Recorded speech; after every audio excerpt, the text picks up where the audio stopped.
This week's episode is brought to you by More Cute Stories Volume 6, Knott's Berry Tales. Here, Rolly Crump talk about Knott's Berry Tales, one of the greatest dark rides that ever existed at Knott's Berry Farm. You can find it on iTunes, Amazon, and more. Once again, that's More Cute Stories Volume 6.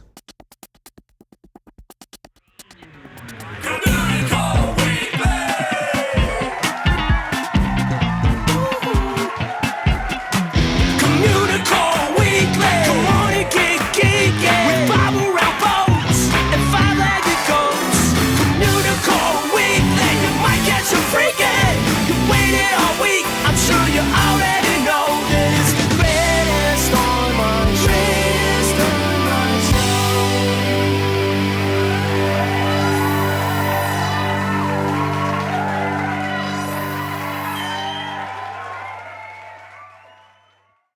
Hello and welcome to Communicore Weekly, the greatest online show and home of the world's first pair of independently born identical twins. I'm George. And I'm Jeff, and man, it's been a long week here in Marceline since we left off. Yes, it has. I had nothing to say. I know. I was wondering what you're gonna respond to that with. You pitched it so well. I was like, Marceline. Marceline, because last week we started in Marceline and we're still in Marceline, so I'm just going to assume we spent the whole week in Marceline. Did you want to warn the cadets that this is going to be a 13-part episode? I'm not staying in Marceline for 13 weeks. Oh, we're not? No? Are you? I thought we had Fairy Godmother Travel book it for us. It's a nice town, but 13 weeks is a long time to be in there. Oh, yeah, we love Marceline. We're nothing against it. We don't want the Chamber of Commerce writing us ugly letters. No, we don't want them to rename, again, the municipal park not after us any longer. Communicore Weekly Municipal Park. Yes, that's exactly what it is. Oh, yeah, we're just getting ridiculous now. All right, let's just do the history segment. It's time for Disney History.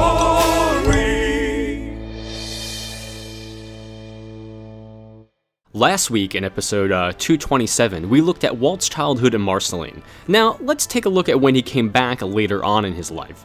So, in 1956, the town council of Marceline actually contacted Walt Disney Studios to see if he would have any objection to them naming the town's new swimming pool and municipal park after him. And not only was Walt humbled by the honor, but he actually wanted to come back to attend the dedication ceremony himself. So for the first time in years, Walt Disney was coming home, and the news spread throughout the town like wildfire. Walt and Lillian weren't the only two coming to Marceline, but Roy and his wife, Edna, would be coming as well. However, the town began to panic when it realized that the only hotel in town didn't have air conditioning. They didn't want their guests of honor to sweat in the July heat. But rescue came in the form of the Johnson family, who actually agreed to host the Disney family in their own air-conditioned home to kind of ease the town's concerns. But now, Inez Johnson began to worry. What if her home furnishings were not fancy enough for a man such as Walt Disney? So the town came together, and lots of folks lent their furnishings to the Johnsons' home. And when the Disneys arrived, the Johnson home was filled with the best of what Marceline had to offer. All the worry was for naught, though, as Walt and Roy were just happy to be home again.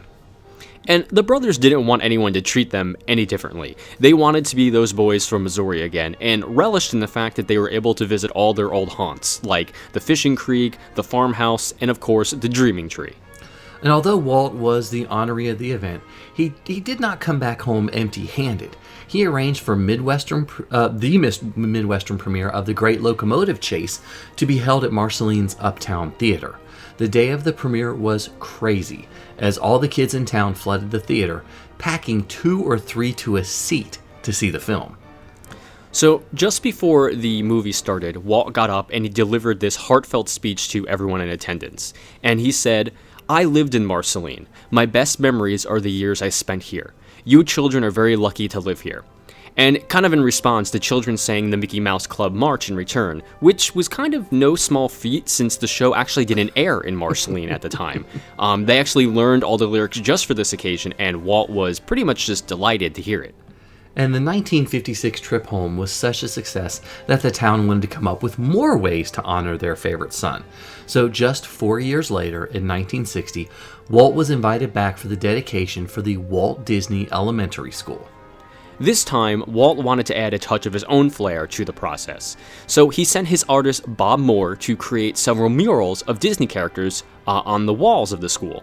And the studio also donated a special flagpole to use at the entrance, one that was used at the 1960 Squaw Valley Winter Olympics. When Walt came back for the ceremony, he just had one request. He wanted to find the desk he used in the old school building. Organizers thought this would be too hard to do, but Walt was able to quickly find his exact one, as it still had his initials, WD, marked on it from all those years ago. Once found, the desk was enshrined in the school's lobby. So, having been honored by his hometown twice now, Walt wanted to give back to Marceline. When the Midget Autopia was removed from Disneyland in 1966, he knew he had the perfect opportunity to kind of give back.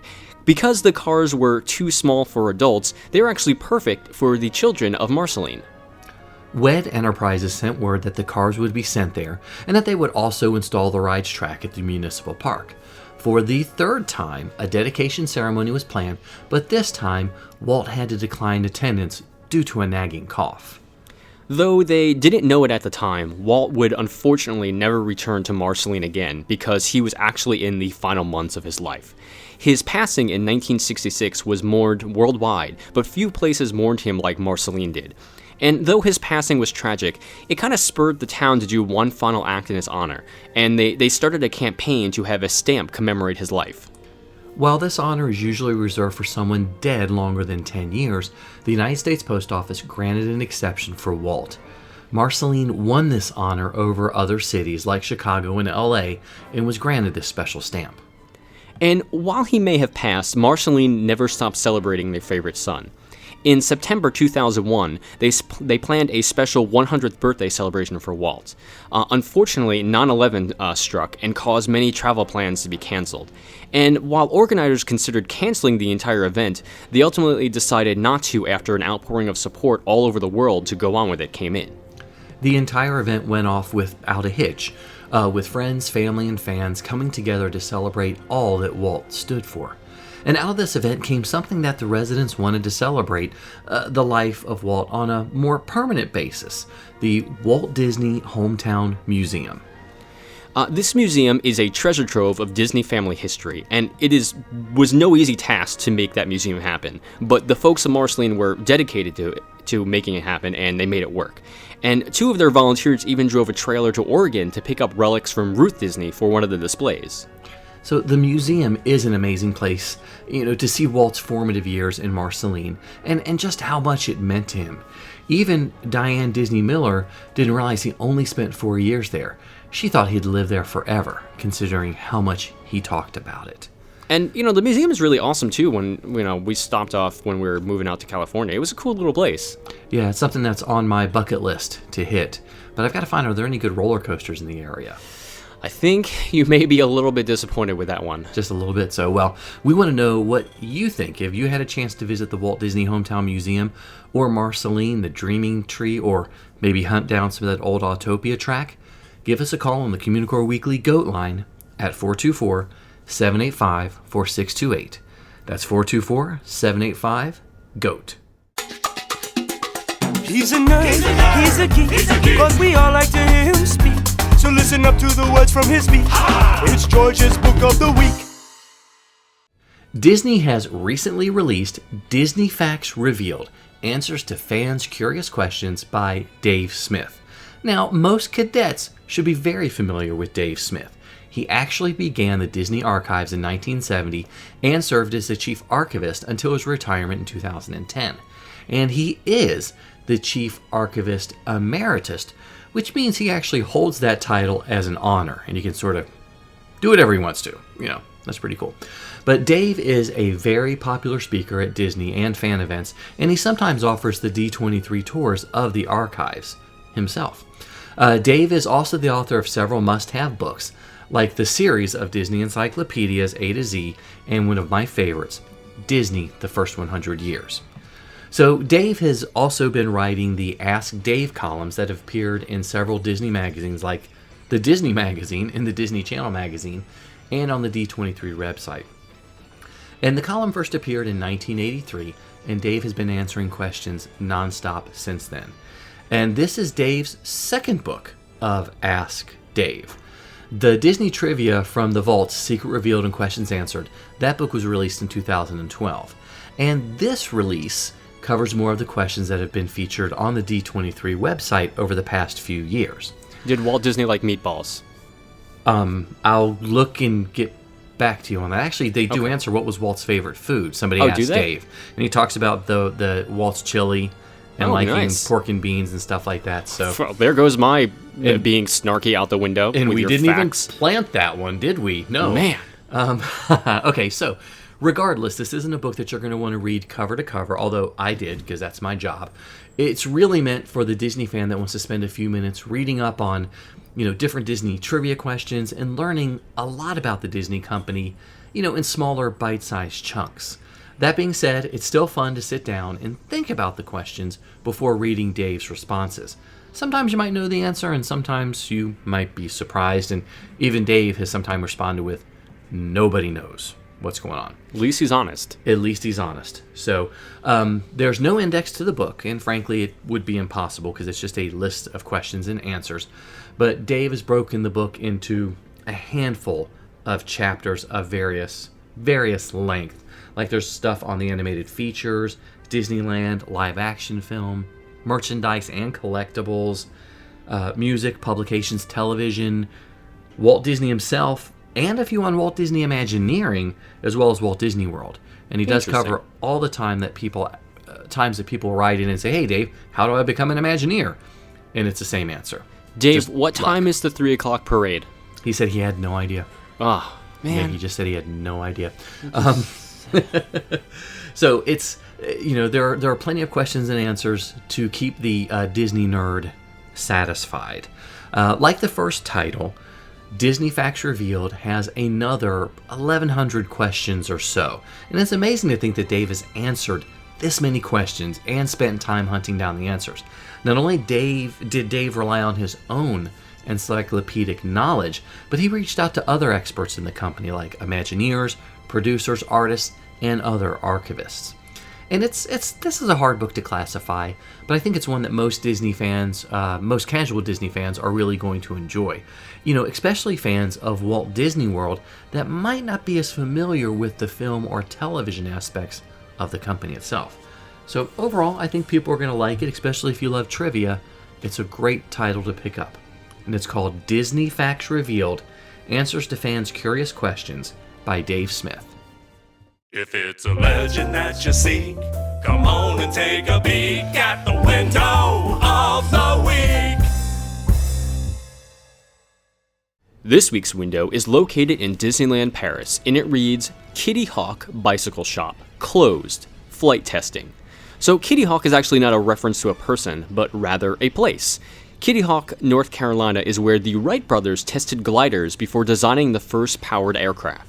They actually owned a bicycle shop and used bicycles for many of their early designs. Sometimes you might see it, sometimes you don't. Hey, look, what's that? It's a five-legged goat. Everything has meaning, especially at Epcot. For example, when traveling around the World Showcase, check out the Japanese Pavilion.